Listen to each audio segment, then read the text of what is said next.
সকলকে নমস্কার। আমার ঐনকটা ব্লগে সবাইকে স্বাগতম জানাচ্ছি। যেহেতু আমাদের টিপুকে ফুটবল খেল হয়ে আছে, তো আমরা আজই যাচ্ছি। আজি কোন কোন টিম আহে অথা পাইলে সে দেখাবো তো দেখে। আমরা ঢের গিলা লাইছি যাতলে এই যে, তো ফাইনালি যে আছে পাই গেলি। তো টিম গিলা দুটা আহে, অলঙ্কিতা আর লুনপুরিয়া, দুটা টিমের মাঝে খেল হয়ে আছে। ওইদিকে পাইলে তো দেখে দেখাবো সে। আর এই যে আমরা গিলা আসছি,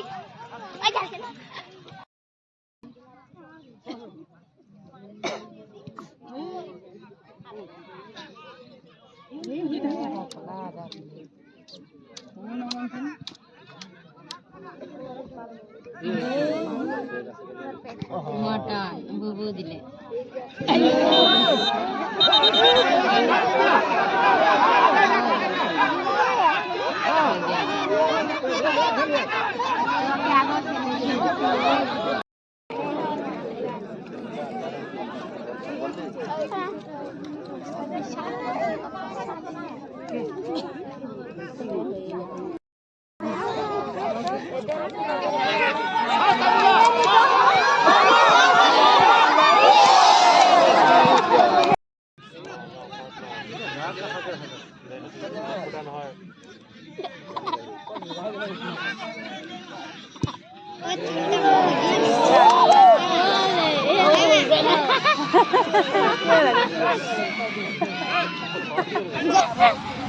খেল সমাপ্ত হইল। ঘর যাতে লিখিয়ে যে অলঙ্কিতা জিতল, লুনাপুরিয়া হারলো এক গলে।